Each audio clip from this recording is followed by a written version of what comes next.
Hablemos del bolero. El bolero es uno de los géneros latinoamericanos más importantes que existen, el cual concentra el romanticismo y el amor del pueblo en su máxima expresión. Aunque existen diversas teorías sobre el origen del género, muchas apuntan a que tiene sus raíces en Europa. Esto, como muchos de los ritmos latinoamericanos, es una cohesión de distintas culturas. Existe el bolero español, el cual es una danza muy lenta. Algunos historiadores creen que podría venir de ahí el nombre del bolero latinoamericano, aunque a decir verdad, distan mucho el uno del otro. Más allá de las diferencias que se pueden observar entre estos dos, muchos expertos los relacionan, y no solo a ellos dos, también a distintos géneros europeos, los cuales son la habanera, que influyó mucho en la voz del bolero, así como la contradanza, que influyó en su percusión. Al menos esto es lo que dicen ellos. El bolero, como el más popular de los lenguajes románticos de Hispanoamérica y el más romántico de sus lenguajes populares, tiene su origen en el Caribe, en la provincia de Santiago de Cuba. A finales del siglo XIX, surge el bolero entre los trovadores de la provincia de Oriente. Inmediatamente agarra popularidad debido a las serenatas que en ese momento eran bastante frecuentes. Entre los trovadores destacaba José Pepe Sánchez, el cual era conocido como el rey de la trova, y se destacaba por sus versos y por sus líricas. Él era un sastre, y aunque no tenía mucho conocimiento musical, él fue el creador del primer bolero conocido, Tristeza. Sánchez, al no poseer conocimientos musicales básicos, popularizó esta canción de manera oral, cantándola una y otra vez en distintos bares, haciendo que la gente se enamorara de ella. La canción se creó en 1886, aunque no alcanzaría su pico de popularidad hasta en 1907, cuando en México se grabó a voces del dueto Arbrego y Piazzo, con el nombre de Un Beso.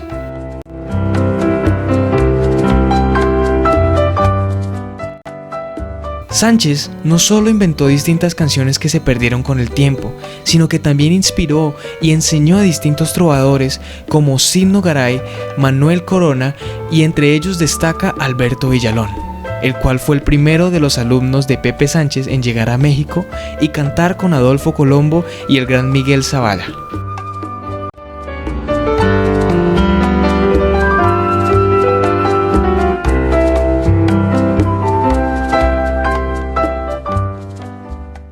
Ok, nos fuimos algo lejos. Antes de saber cómo llegó el bolero a México y la importancia que tuvo en toda Latinoamérica, deberíamos conocer cómo fue que salió de Cuba, siendo esta una isla. El bolero, al nacer en el siglo XIX, en una isla caribeña tan alejada del continente, pudo desempeñarse gratamente sin contar con la influencia de la cultura anglosajona. El bolero no creció siendo pretencioso, el bolero creció en los bares, el bolero creció en las fiestas, creció por y para las parejas, para el amor. Estos fueron los inicios del género y el porqué de su creación. Ya más adelante fue adquiriendo cierta popularidad en la isla, pasando de persona a persona de una manera oral, pues en el tiempo no existían artefactos como los CDs, las USBs o ni siquiera los LPs. ¿Cuántas canciones hermosas no habremos perdido por esto?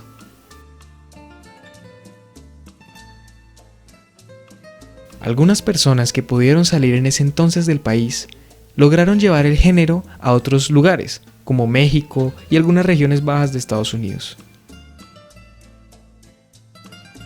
Algunos pensaron que este era el pico de popularidad que podía tener el bolero. Ellos no se imaginaban lo que estaba por venir. Los dos factores de peso para toda la música en general. Así es, estoy hablando de la radio y los discos. Con la llegada de estos dos gigantes, cambió por completo la visión que se tenía en la música en ese entonces. Esta fue llamada la revolución de los medios de comunicación. Con la invención del fonógrafo en 1878, y la fabricación de discos planos en serie que dejaron obsoletos a los cilindros de metal con los que se grababa precariamente en esa época, se inició el proceso de formar un mercado de consumo para la música grabada.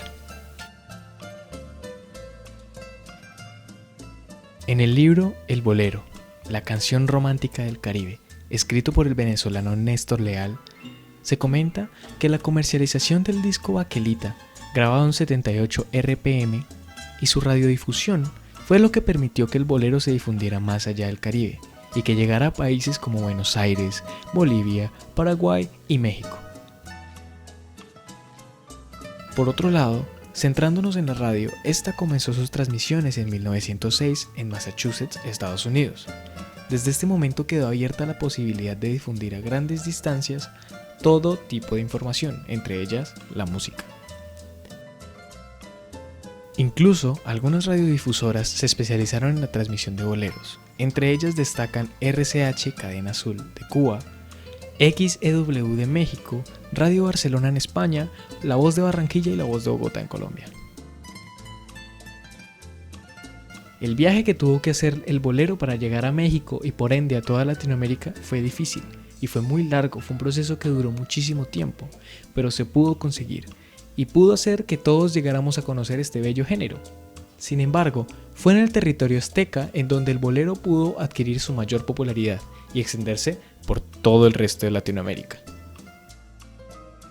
Una vez el género llegara a cada rincón de Latinoamérica, sucedería lo que pasa con cualquier ritmo cuando llegan nuevas culturas: se mezcla. Esto fue lo que le sucedió al bolero y no hizo más que crear nuevas fusiones y aumentar su popularidad.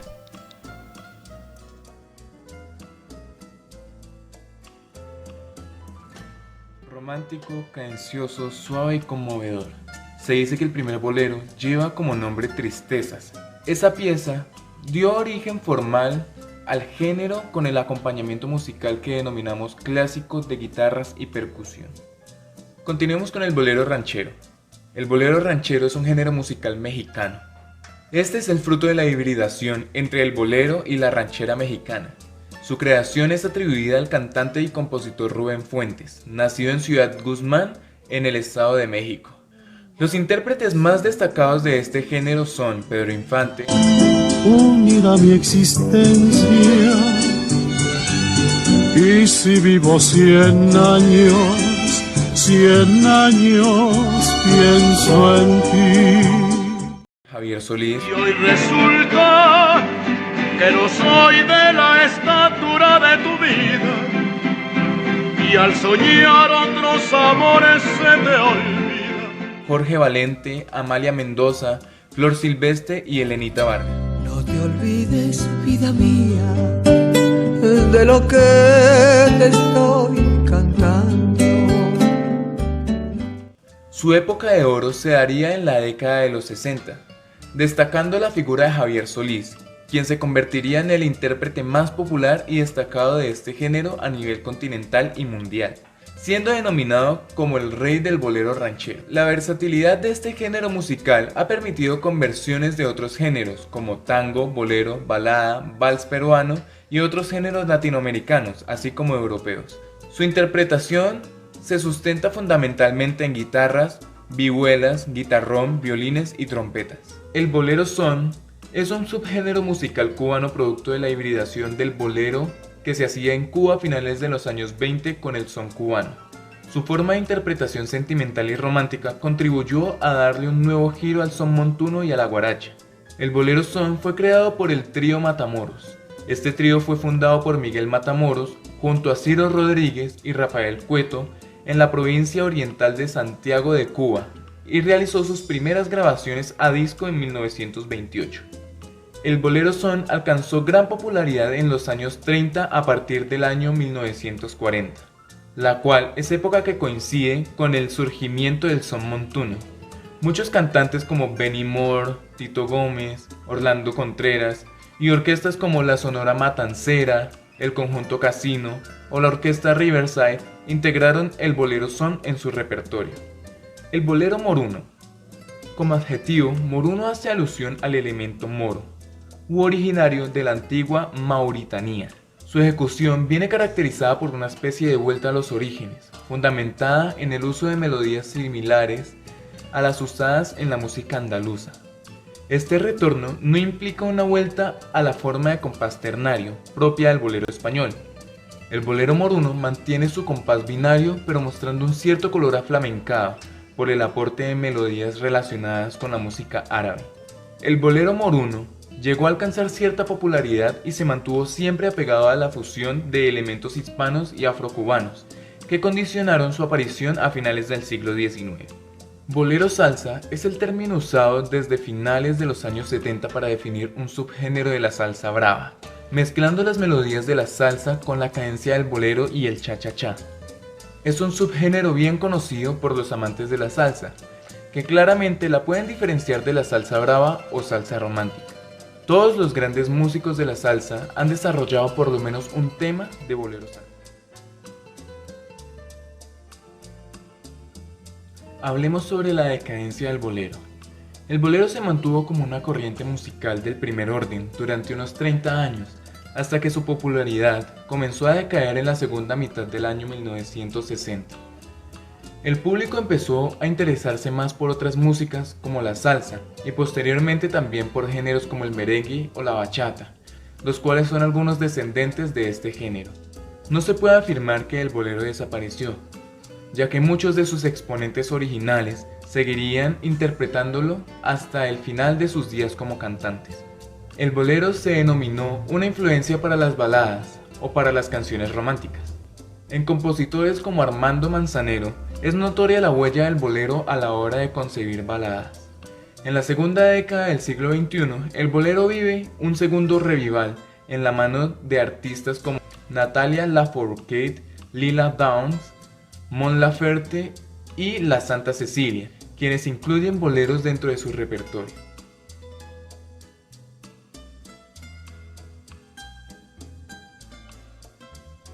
Hola, bienvenidos a esta sección. Durante esta sección hablaremos de la forma musical del bolero, cómo se manifiesta de manera técnica. Y pues antes de empezar, quería hablar de unas pequeñas aclaraciones que, si bien ya hemos tocado muy parcialmente en las secciones anteriores, es necesario aclararlas en esta parte.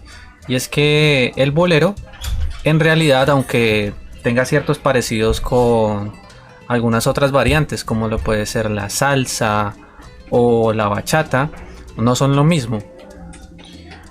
El bolero, al ser nostálgico, al ser romántico, al expresar, digamos, ese sentimiento como de tristeza por el ayer, va un tiempo particularmente lento, lo cual le da unos atributos que ya iremos analizando. Sin más que decir, vamos directamente a la parte técnica.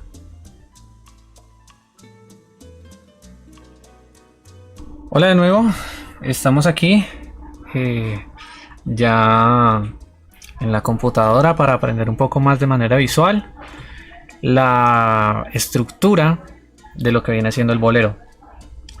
Recordemos que el arreglo tradicional clásico incluía trío de guitarras trío de guitarras para desempeñarse. Ahora bien, los instrumentos que hay presentes en el bolero son estos. Como podemos ver, la mayoría son muy tradicionales de Cuba: guitarra, trompeta, bongo, maracas, güiro, bajo, piano y requinto, con los que perfectamente podríamos tocar un poco de salsa, aunque la guitarra le da un poquito más como de ese toque nostálgico. Es gracias a la guitarra que se puede lograr esto. Ahora bien, voy a empezar con el ritmo, porque considero que es bien importante para poder comprender más fácil ya cómo puede ensamblarse con la música. Esta base rítmica sostiene todas las canciones de bolero y es muy común que se vea de esta forma con unos arreglos.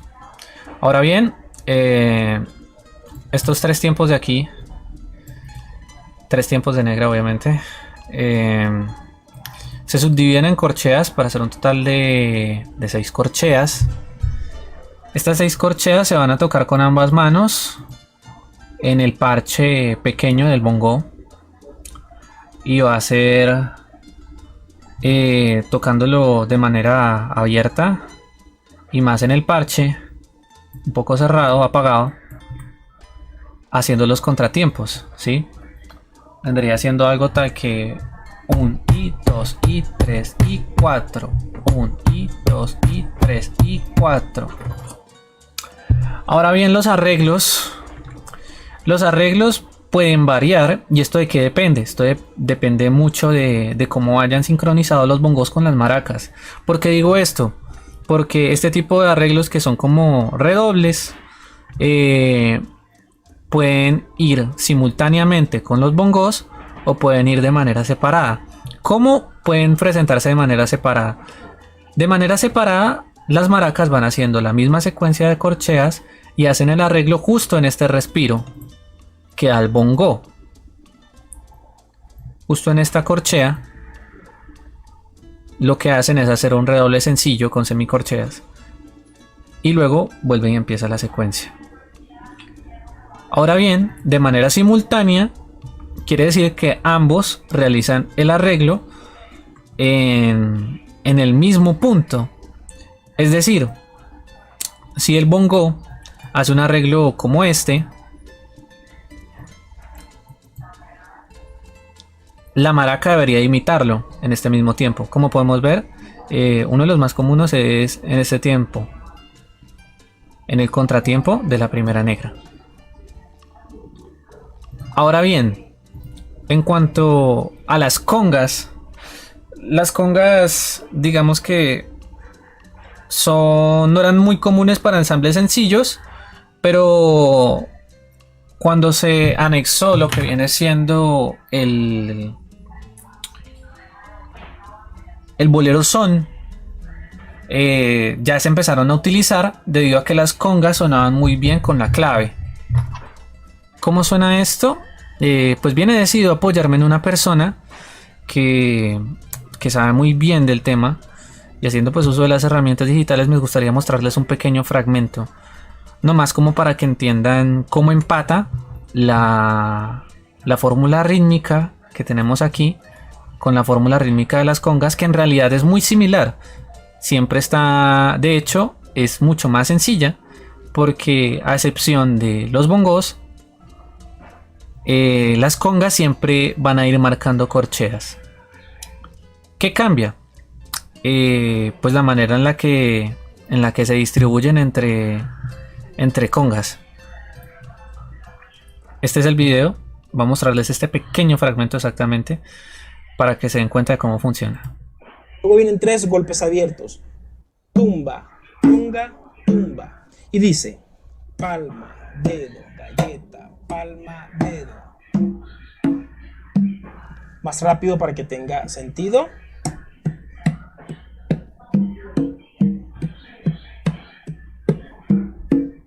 Un, 2, 3, 4, 5, 6, 7, 8. 1, 2, 3, 4, 5, 6, 7, 8. Como pueden ver, son las mismas 8 corcheas, que están distribuidas en los 4 tiempos que habíamos mencionado anteriormente. Ahora bien, me gustaría mostrarles cómo se anexan las congas en el bolero con la clave. Ritmo de bolero, dice así.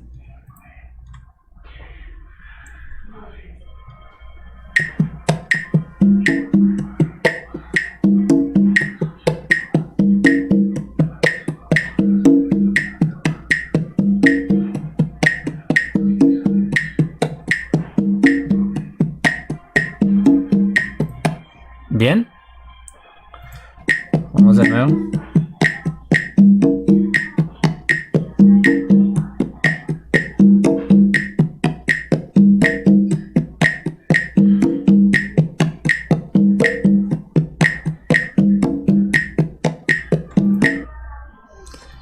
Eso es todo en cuanto al ritmo. Ahora bien, vamos a hablar un poco de cómo ensambla esa figura rítmica con más acompañamiento instrumental. Bien, pues la figura tradicional del bolero es esta. Esta figura es bastante sencilla, está dividida como se divide de manera normal. Aquí en la clave de fa los bajos y aquí en la clave de sol, todo lo que viene siendo el resto del acorde. Esta es la forma sencilla, la más básica, la tradicional, bajo la cual más adelante se empezaron a implementar, digamos, las variaciones. Se puede tocar con el bajo mantenido sobre la tónica del acorde, o se puede tocar con el bajo secundario, que vendría siendo la quinta del acorde. En ambos casos sería algo tal que así. Con el bajo mantenido sería esto.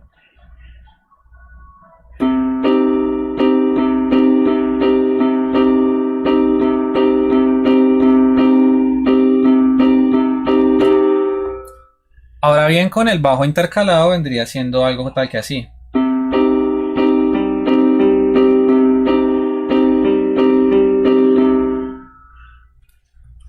Como pueden ver, es bastante sencillo. Y pues nada, vamos a pasar a una segunda variación.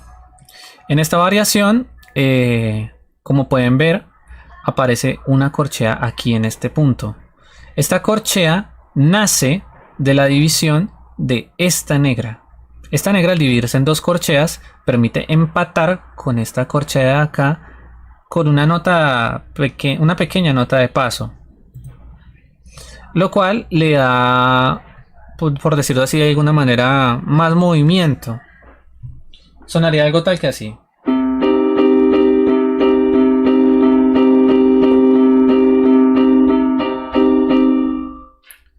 Con el bajo saltando, por decirlo así, vendría siendo de esta manera.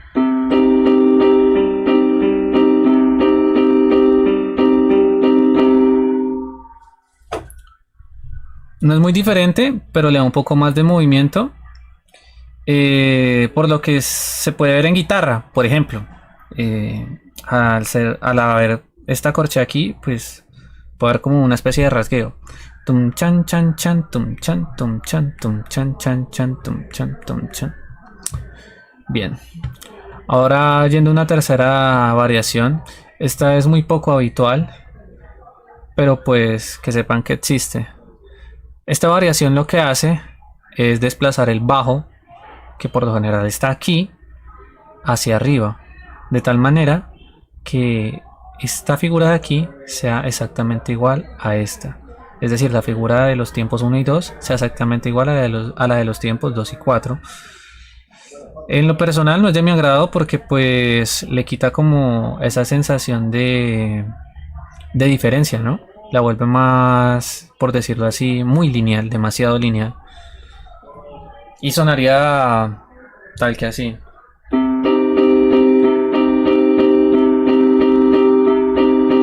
Saltando con el bajo.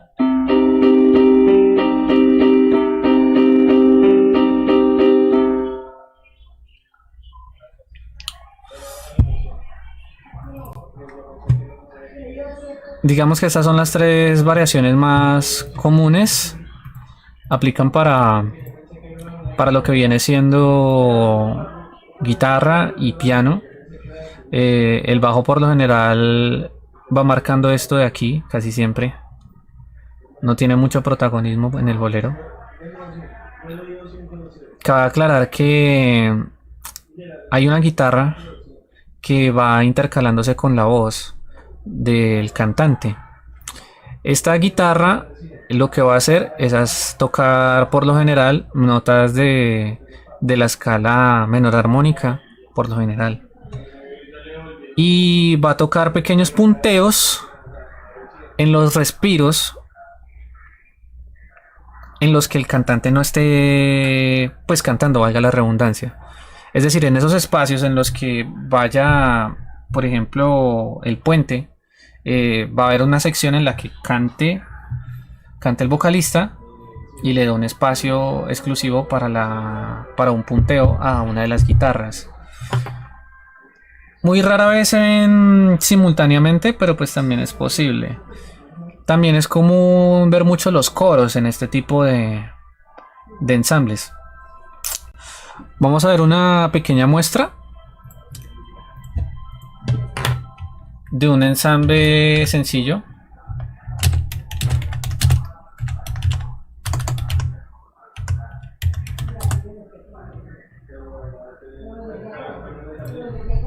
Para analizar el ensamble básico que yo les venía comentando.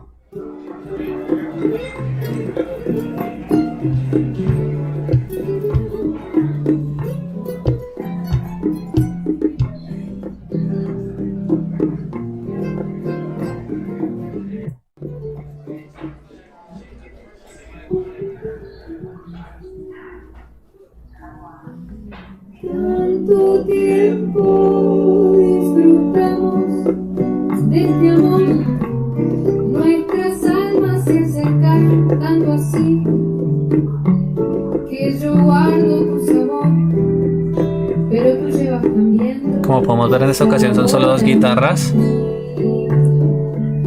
El bongo siempre está marcando la misma base. Los coros que le comentaba. Bastaría con abrazarte y conversar. Tanta vida yo te di que por fuerza tienes ya. Sabor a mí. No pretendo ser tu dueño. No soy nada, yo no tengo vanidad de mi vida. Doy lo bueno, soy tan pobre que otra cosa puedo dar.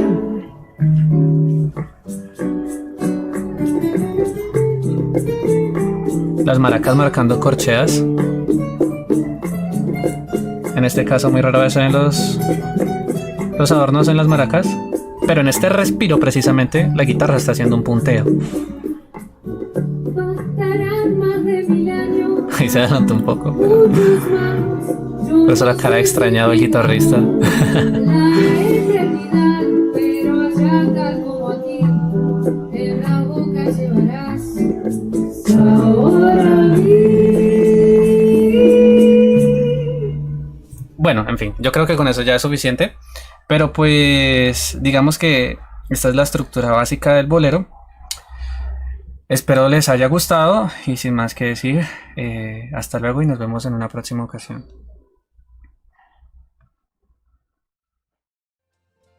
Buenos días, compañeros. Hoy vamos a hablar sobre los 4 exponentes más relevantes del ritmo bolero. Iniciaremos con Javier Solís. Realmente este era su nombre artístico, porque su nombre original era Gabriel Siria Levario. Era un cantante y era actor mexicano. Él nació el 1 de septiembre de 1931 y falleció el 19 de abril de 1966. Y fue conocido especialmente por ser el rey del bolero ranchero. Bueno, vamos a seguir hablando del señor Javier Solís. Él era hijo del señor Francisco Siria y de la señora Juana Levario. El señor Francisco era un panadero, ese era su trabajo, y la señora Juana era comerciante. Pasaron los días, el señor Francisco dejó a la señora Juana y el trabajo de la señora Juana le demandaba muchísimo tiempo. Entonces ella no tuvo otra opción que llevar a Javier Solís, al muchacho, a Gabriel, porque ese era el verdadero nombre, llevarlo donde sus tíos, que era el señor Valentín Levario y la señora Ángela López, así se llamaba.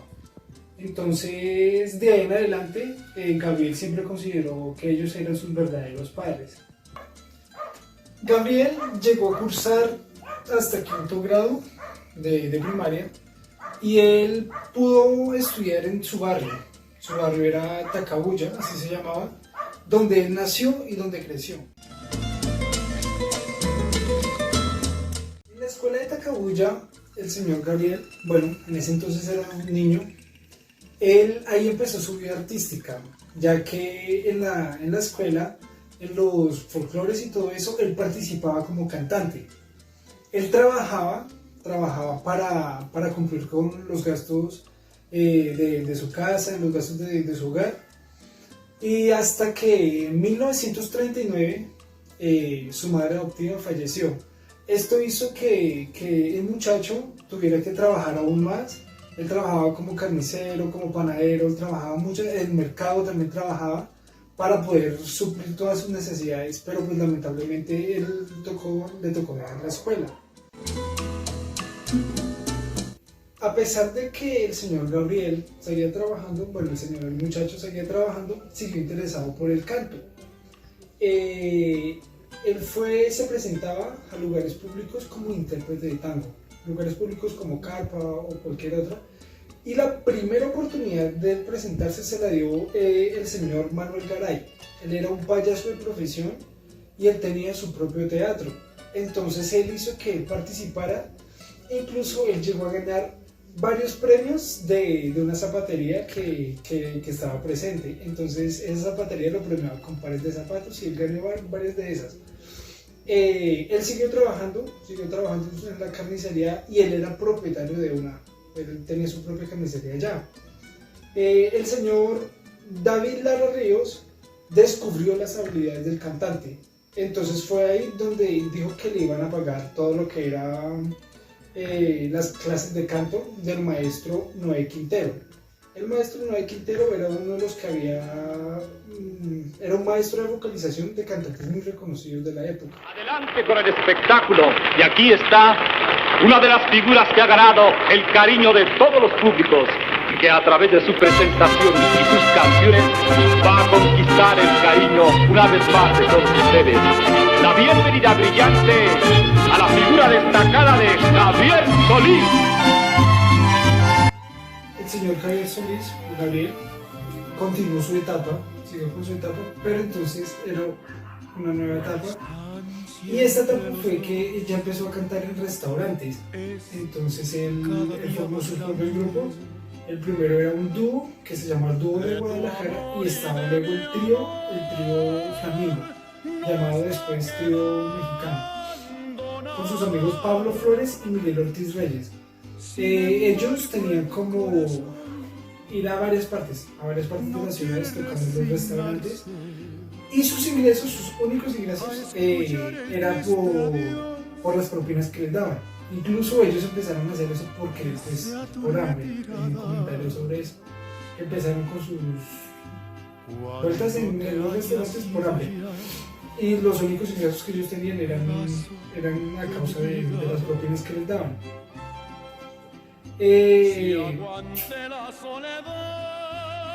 Por primera vez él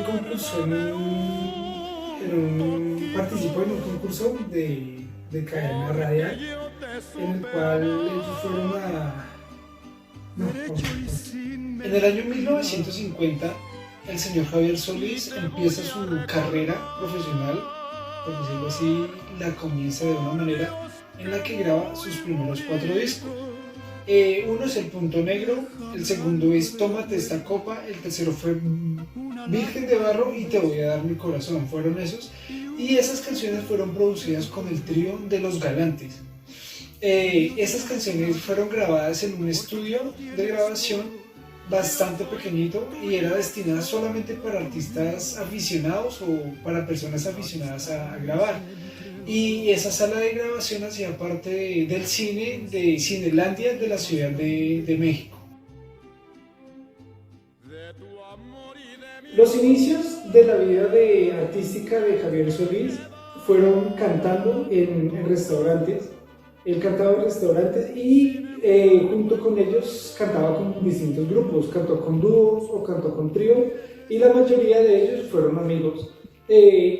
La principal motivación de cantar en restaurantes fue debido al hambre y los ingresos, debido a que Javier no tenía ingresos fijos o no tenía un ingreso continuo, pues él simplemente se sostenía por las propinas que eran dadas por la gente.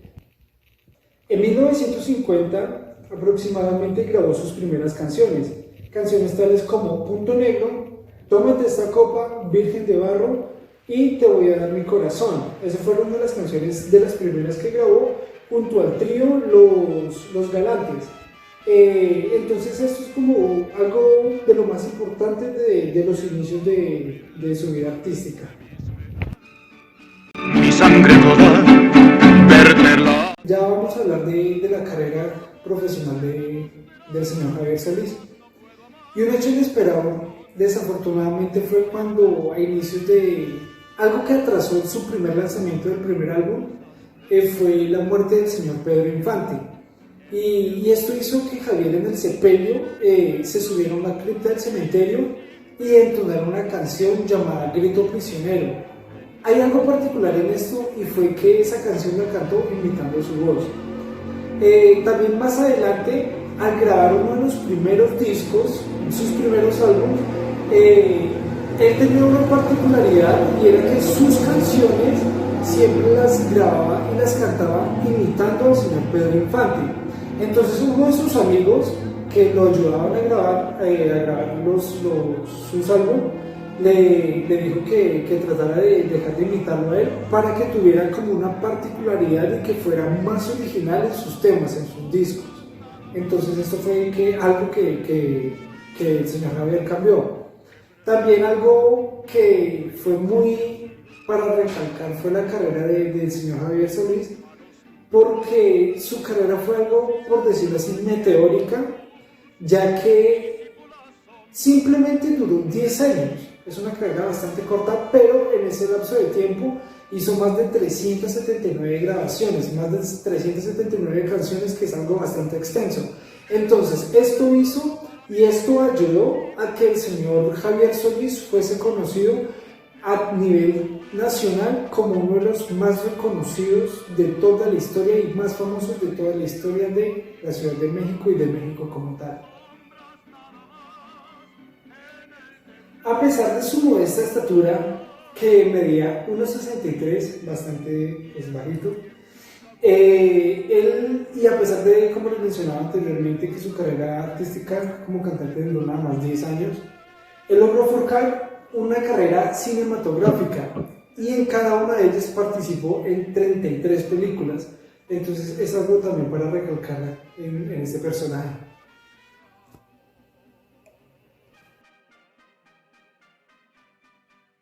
Por consejo médico, el señor Javier Solís fue hospitalizado el 12 de abril de 1966 en el Hospital de Santa Elena de la Ciudad de México.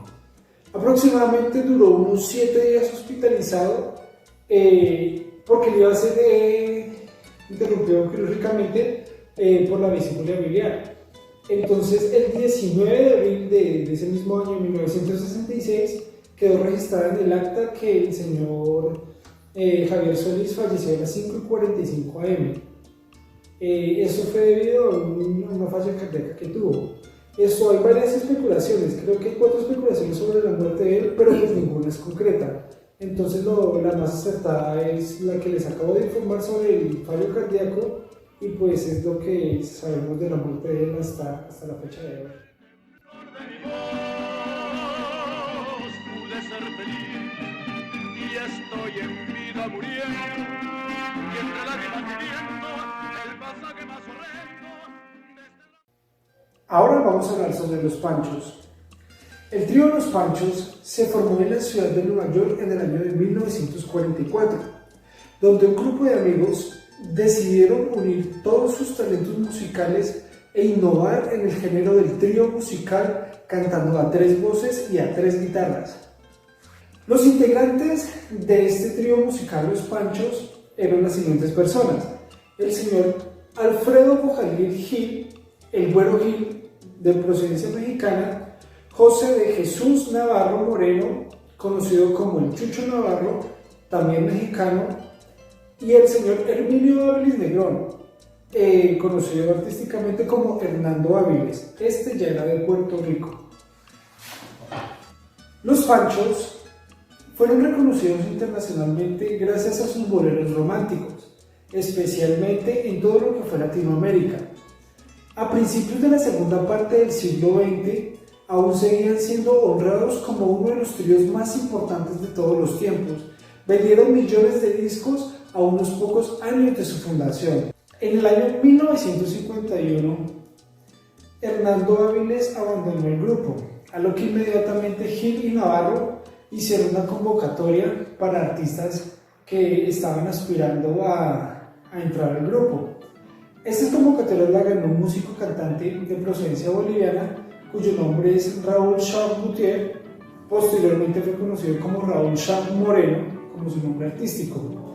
Él apenas estaba iniciando en su carrera artística, algo que simplemente nada más duró 9 meses en el grupo, ya que su voz era un poco más fuerte que la de Áviles, y esto no le gustó a los seguidores de aquel trío de Los Panchos.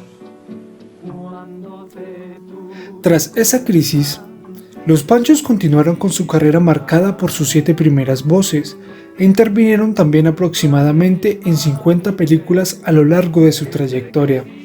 Durante este tiempo, el lugar de primera voz fue ocupado por artistas como los puertorriqueños Julio Rodríguez Reyes y Johnny Albino, los mexicanos Enrique Cáceres Méndez y Rafael Basurto Lara. En 1964, CBS propuso a los integrantes del trío, entonces conformado por los 2 integrantes fundadores y Johnny Albino, el acompañar por primera vez a una voz femenina. Se trataba de la vocalista estadounidense de ascendencia judeo-española Edry Gourmet, quien tenía varios años de trayectoria discográfica en los Estados Unidos y que recién empezaba a grabar en idioma español. De la colaboración entre Gourmet y Los Panchos, además de los músicos acompañantes, nació el álbum Great Love Song in Spanish, titulado Amor en español. El éxito de este intento hizo que la CBS los reuniera nuevamente para grabar los álbumes Cuatro Vidas y Blanca Navidad.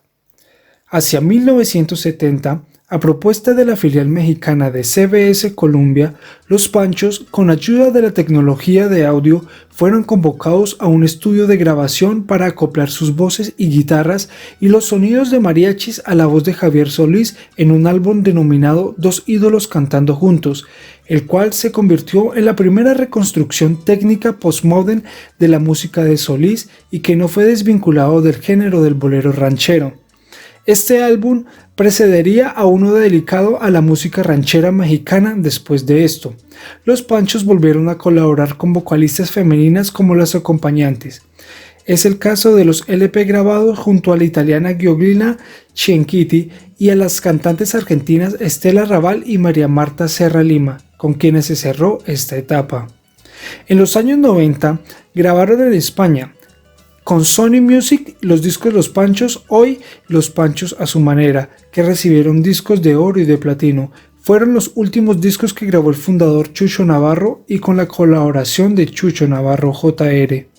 Después de 49 años de carrera, el trío Los Panchos ha dejado un legado de aproximadamente 1122 canciones, sin contar grabaciones o transmisiones radiofónicas, presentaciones en televisión, además de haber grabado en diferentes idiomas, además del español como inglés, japonés, árabe, tagalo, griego e italiano, y de haber incursionado en diversos géneros musicales como el tango, el country, el vals peruano, el pasillo, el son, la rumba, el mambo, la guaracha, el cha-cha-cha, el joropo, el merengue, la clave, la guarena, la jalopa, el blues, el cuenca y el pasaje venezolano.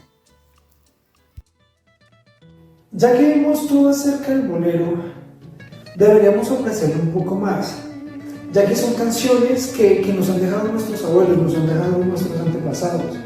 Vimos su historia, su proyección musical, sus subgéneros, vimos también acerca de todo lo que son los exponentes de aquel género. Pero notemos que el bolero es algo más que eso. El bolero es un sentimiento, es amor puro, y es algo que debemos aprender a sentirlo como la música en general. Esta fue nuestra exposición en el día de hoy. Espero que les haya gustado, que haya sido de agrado, que hayan entendido. Muchísimas gracias y hasta la próxima. Sin ti no hay clemencia en mi dolor, la esperanza de mi amor